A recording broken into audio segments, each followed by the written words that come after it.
Ningthem Sanathagi mapadi yengi. Mitpam hongdana yengi. Adubu jealous na dikhangi Ningthem na Sanathagi panjay heba. Adubu jealous su khangsin adaba sadana Ningthem na hangi. Ningthem. Krai do yengi no. Aine khalbada vai Ningthem se thamoi na kuda zabi ama ekoi room sida yawu man khada. Ningthem tafing hai. Krai de kno do ba.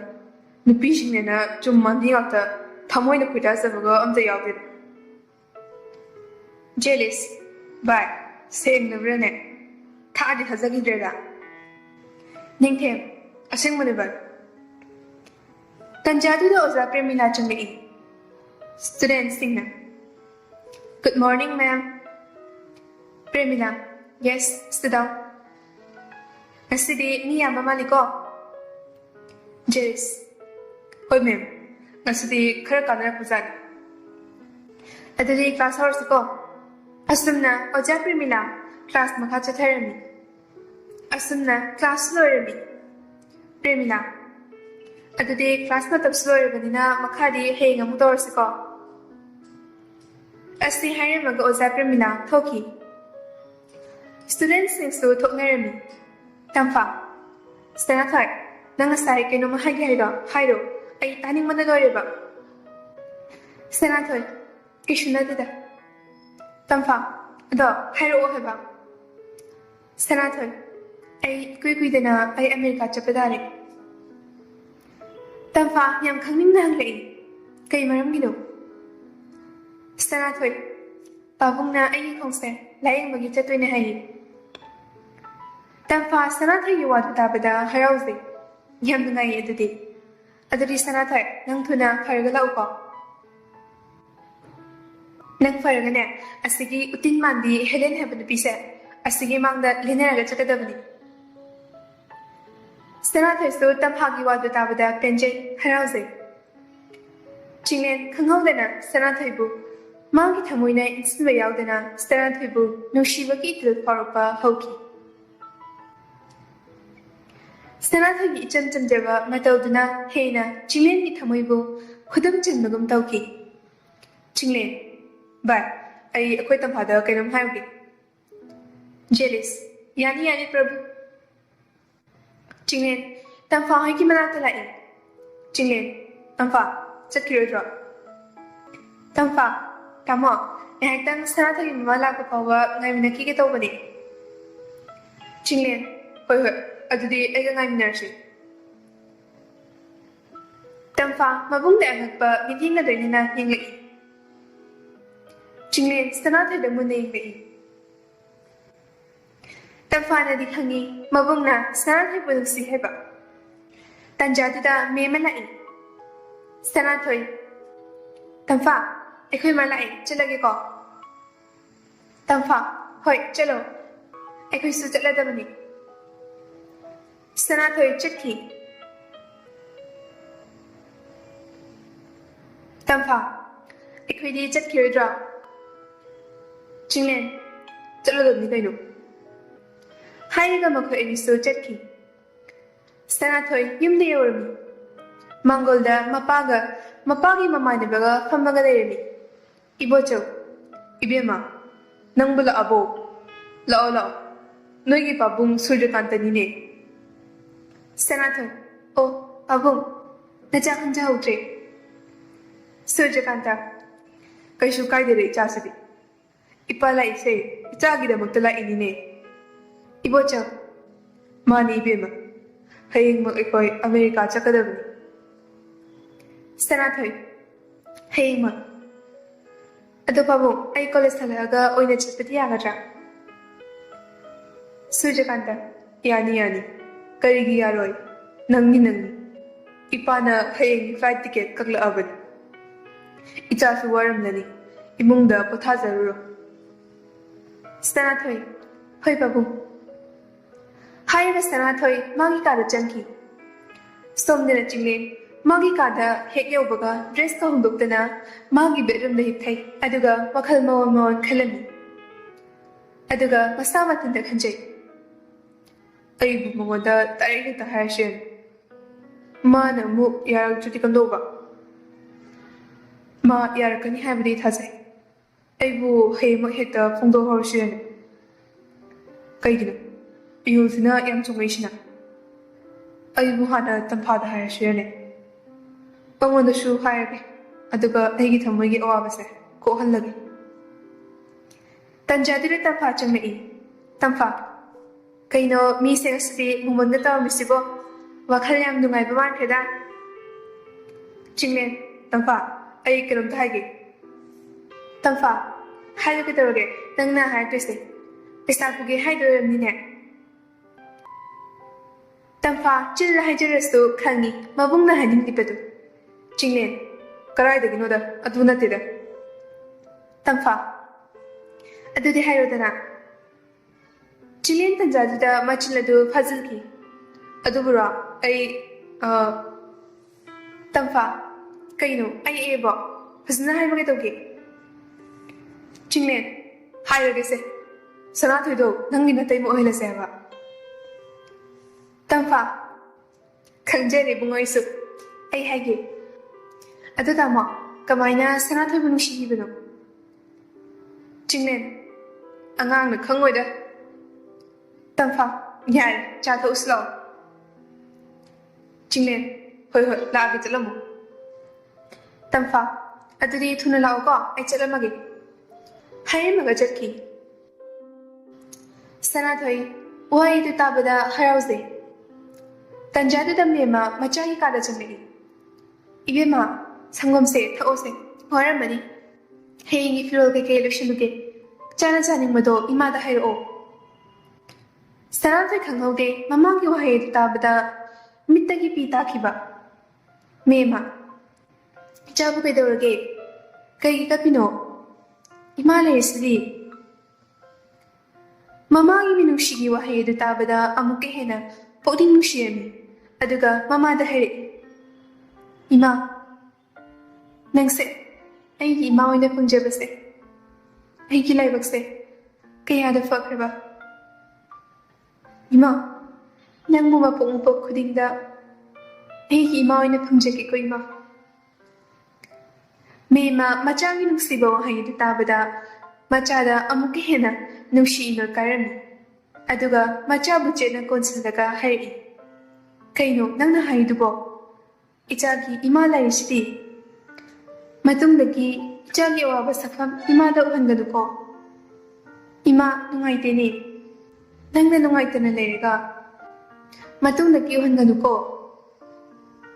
ꯁꯅꯥꯊꯣꯏ ꯏꯃꯥ ꯑꯩ ꯏꯃꯥꯅ ꯍꯥꯏꯕ ꯈꯨꯗꯤꯡꯃꯛ ꯏꯅꯤꯌꯦ ꯏꯃꯥ ꯃꯦꯝꯃ ꯑꯗꯨꯅꯤꯗꯅ ꯏꯆꯥꯁꯤꯗꯤ ꯏꯃꯥ ꯍꯌꯦꯡꯒꯤ ꯐꯤꯔꯣꯜ ꯂꯣꯏꯁꯤꯜꯂꯨꯈꯤꯒꯦꯀꯣ ꯁꯪꯒꯣꯝꯁꯦ ꯊꯛꯇꯣꯛꯑꯣ ꯍꯥꯏꯔꯒ ꯃꯦꯝꯃ ꯊꯣꯛꯈꯤ ꯑꯁꯨꯝꯅ ꯅꯨꯃꯤꯗꯥꯡ ꯋꯥꯏꯔꯝ ꯑꯣꯏꯔꯝꯃꯤ ꯆꯤꯡꯂꯦꯟ ꯍꯌꯦꯡ ꯌꯧꯍꯟꯅꯤꯡꯕꯅ ꯈꯣꯏꯔꯥꯡꯂꯝꯃꯤ ꯏꯕꯣꯍꯜ ꯆꯤꯡꯂꯦꯟꯒꯤ ꯀꯥꯗ ꯆꯪꯂꯛꯏ ꯑꯗꯨꯒ ꯆꯤꯡꯂꯦꯟꯗ ꯍꯥꯏꯔꯛꯏ ꯆꯤꯡꯂꯦꯟ ꯅꯪꯕꯨ ꯀꯩꯗꯧꯔꯒꯦꯅꯦ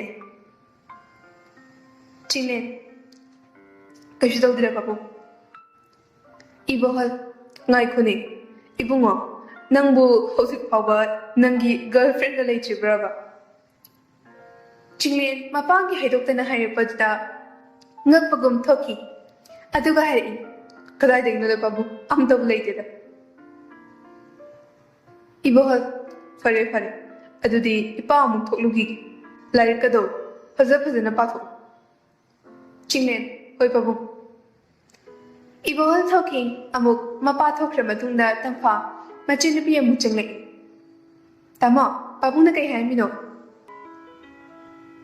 ꯆꯤꯡꯂꯦꯟ ꯑꯣ ꯑꯗꯨꯕꯨꯔꯣ ꯑꯩꯒꯤ ꯒꯔꯜꯐ꯭ꯔꯦꯟ ꯂꯩꯔꯕ꯭ꯔꯅ ꯍꯪꯉꯝꯃꯤꯕ ꯏꯕꯣ ꯍꯥꯏꯔꯒ ꯇꯝꯐꯥꯒꯤ ꯃꯀꯣꯛꯇ ꯏꯜꯂꯤ ꯇꯝꯐꯥ ꯑꯗꯨ ꯇꯥꯃꯣ ꯑꯩꯕꯨ ꯀꯃꯥꯏꯅ ꯋꯥꯗꯨꯕꯨ ꯀꯃꯥꯏꯅ ꯍꯧꯗꯣꯛꯇꯣꯏꯅꯣ ꯈꯪꯗꯦ ꯇꯧꯔꯤꯁꯦ ꯆꯤꯡꯂꯦꯟ ꯃꯁꯤꯒꯤ ꯑꯉꯥꯡꯁꯦ ꯄꯪꯈ꯭ꯔꯦꯗ ꯁꯅꯥꯊꯣꯏꯗ ꯍꯥꯟꯅ ꯅꯣꯏꯒꯤ ꯋꯥꯔꯤ ꯀꯩꯀꯩ ꯁꯥꯟꯅꯅꯤꯡꯗꯅ ꯃꯇꯝꯗꯨꯗ ꯃꯔꯛꯇ ꯍꯥꯏꯔ ꯂꯣꯏꯔꯗꯨꯕꯨ ꯁꯅꯥꯊꯣꯏ ꯅꯪꯁꯦ ꯑꯩꯈꯣই ꯇꯥꯃꯣꯅ ꯌꯥꯝ ꯅꯨꯡꯁꯤ ꯍꯥꯏꯕꯗꯤ ꯁꯤꯗ ꯂꯣꯏꯔꯦ ꯑꯗꯨꯗꯒꯤ ꯃꯥꯒꯤ ꯄꯥꯎꯈꯨꯝ ꯉꯥꯏꯔꯅꯤ ꯂꯣꯏꯔꯦ ꯀꯩꯅꯣ ꯇꯝꯐꯥ ꯅꯪꯁꯨ ꯋꯥꯈꯜꯗꯤ ꯕꯥꯞꯅ ꯗꯣꯂꯥꯟ ꯁꯥꯔꯨꯈꯤꯅꯨꯀꯣ ꯅꯤꯡꯈꯥꯏꯔꯛꯇꯅ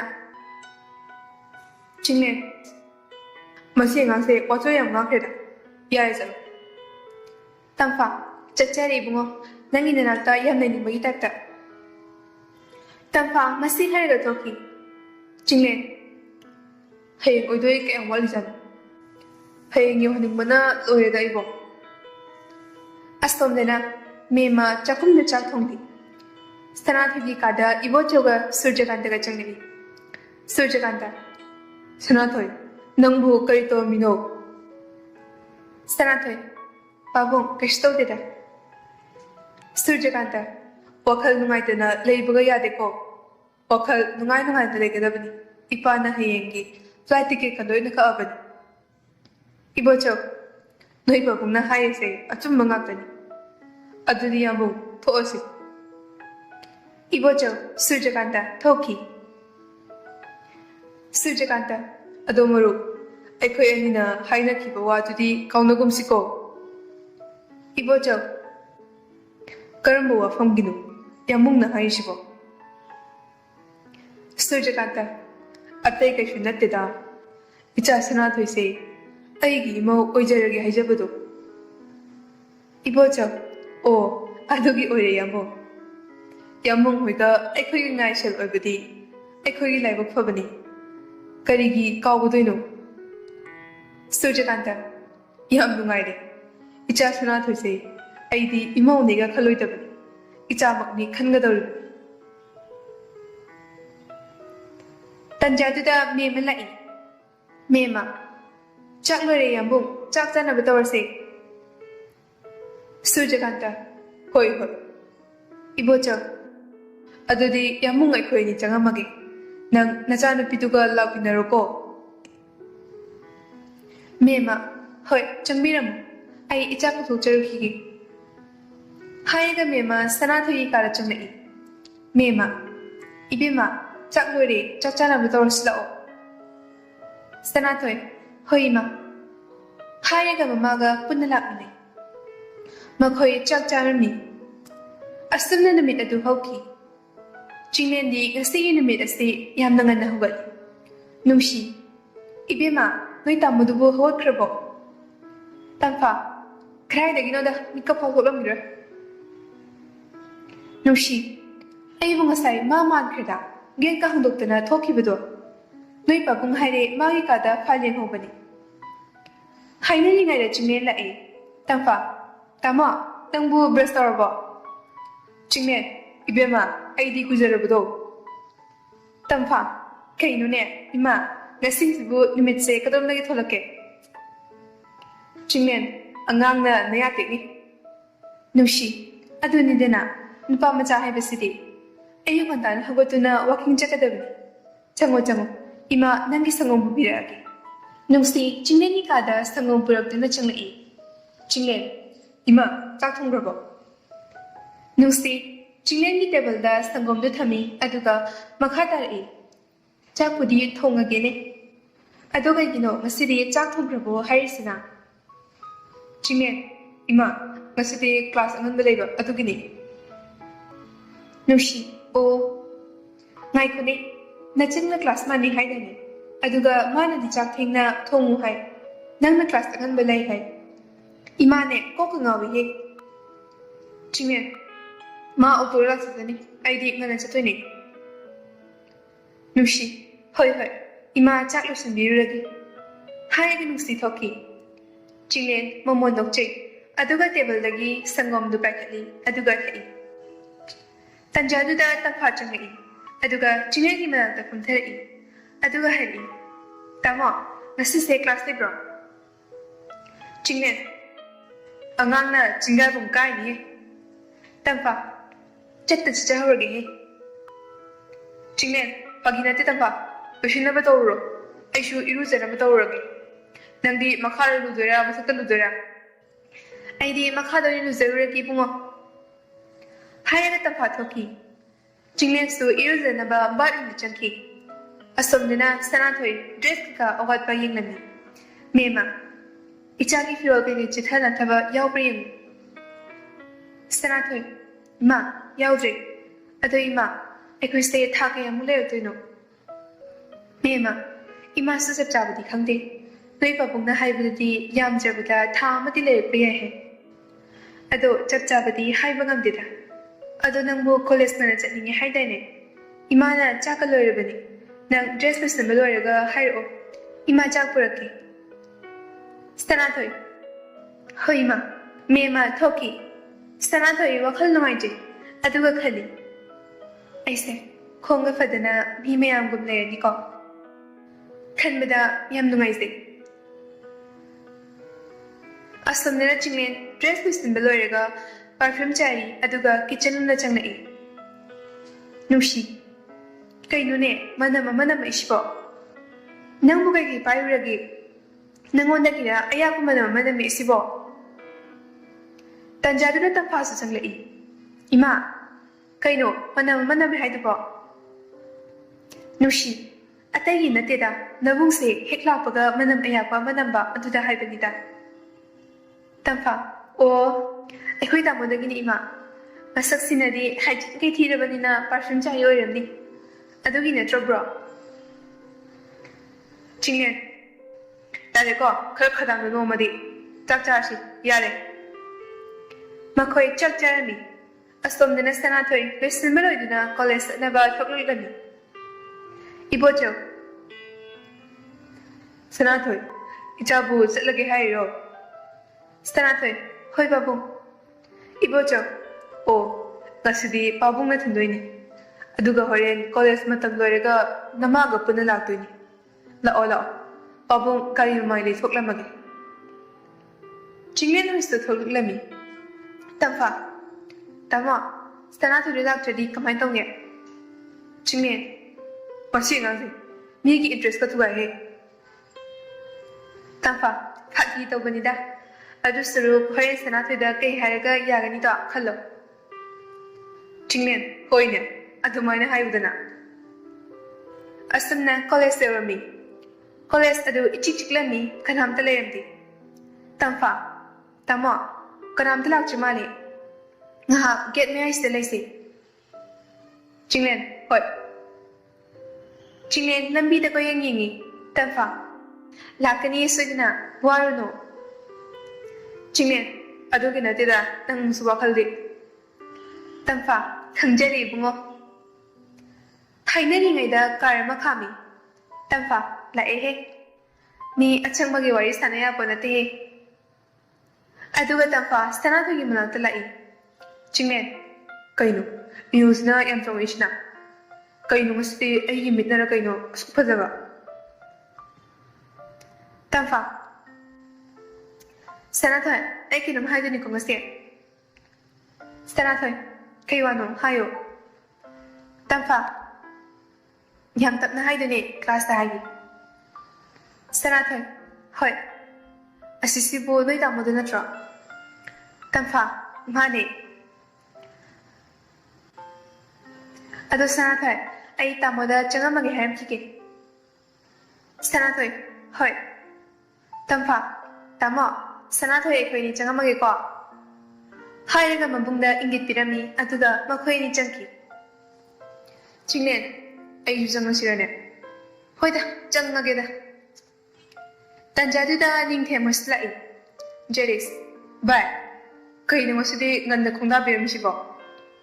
Chinglen. Bye. Kaino da. Ay buyam theng lakpai tata. Bye. Do changasira. Jeris. Kaino masudi nganda changninga ina. Nehakti lekisi kaino. Chinglen. Bye. Adudi ay changamagi. Noi lao ko. Ay halamagi. Hayaga chinglen class ta changki. Ningthem. Bye. Ekoi changasira. Jealous. Nang so mu chaninga ira. Hoi changasi. Makhoi ni so changlai. Stanathoi. Tamfa. Nangna haige haibdo hairo. Tamfa. Yam taning bra. Stanathoi. Hoi hairo. Tamfa. Adubura nangse ekoi ga muna haibiyo harini adugi. Stanathoi mamaida khanghodana mamaidu nganslai. Tamfa. Ay films da. Tamfa. Adugi di kaisu kaluno. Ado hairo yadura yarodura. Stanathoi. Tamfa. ꯑꯩ ꯉꯁꯤ ꯑꯃꯦꯔꯤꯀꯥꯗ ꯆꯠꯇꯣꯏꯅꯦ ꯇꯝꯐꯥ ꯉꯁꯤ ꯀꯩꯒꯤꯅꯣ ꯁꯅꯥꯊꯣꯏ ꯑꯩꯒꯤ ꯈꯣꯡꯁꯦ ꯌꯦꯡꯕ ꯆꯠꯇꯣꯏꯅꯦ ꯀꯣꯂꯦꯖ ꯍꯟꯈꯤꯕꯒ ꯆꯠꯂꯅꯤ ꯇꯝꯐꯥ ꯑꯣ ꯅꯪꯅ ꯍꯥꯟꯅꯁꯨ ꯍꯥꯏꯗꯦ ꯑꯗꯣ ꯍꯥꯏꯔꯛꯑꯣ ꯌꯥꯗꯣꯏꯔꯕ ꯍꯥꯏꯔꯛꯑꯣ ꯁꯅꯥꯊꯣꯏ ꯇꯝꯐꯥ ꯑꯩ ꯍꯧꯖꯤꯛꯀꯤ ꯑꯣꯏꯅꯗꯤ ꯑꯗꯨꯒꯤ ꯄꯥꯎꯈꯨꯝ ꯄꯤꯕ ꯉꯝꯃꯣꯏ ꯑꯩ ꯍꯜꯂꯛꯑꯒ ꯈꯜꯂꯒ ꯍꯥꯏꯒꯦ ꯇꯝꯐꯥ ꯍꯣꯏ ꯀꯩꯁꯨ ꯀꯥꯏꯗꯦꯗ ꯆꯤꯡꯂꯦꯟ ꯄꯥꯎꯈꯨꯝ ꯇꯥꯅꯤꯡꯕꯅ ꯂꯥꯡꯇꯛꯅꯔꯝꯃꯤ ꯇꯥꯟꯖꯥꯗꯨꯗ ꯑꯣꯖꯥ ꯆꯪꯂꯝꯃꯤ ꯃꯈꯣꯏ ꯀ꯭ꯂꯥꯁ ꯇꯧꯔꯝꯃꯤ ꯑꯁꯨꯝꯅ ꯀ꯭ꯂꯥꯁꯇꯣ ꯂꯣꯏꯈꯤꯕ ꯈꯪꯍꯧꯗꯦ ꯃꯈꯣꯏ ꯊꯣꯛꯅꯔꯛꯏ ꯒꯦꯠ ꯃꯄꯥꯟꯗ ꯉꯥꯏꯔꯝꯃꯤ ꯁꯅꯥꯊꯣꯏ ꯇꯝꯐꯥ ꯑꯩ ꯆꯠꯂꯒꯦꯀꯣ ꯑꯩꯒꯤ ꯅꯝꯕꯔꯗꯨꯗ ꯀꯣꯜ ꯇꯧꯔꯛꯑꯣ ꯇꯝꯐꯥ ꯍꯣꯏ ꯑꯗꯣ ꯅꯪ ꯐꯔꯒ ꯍꯜꯂꯛꯎꯀꯣ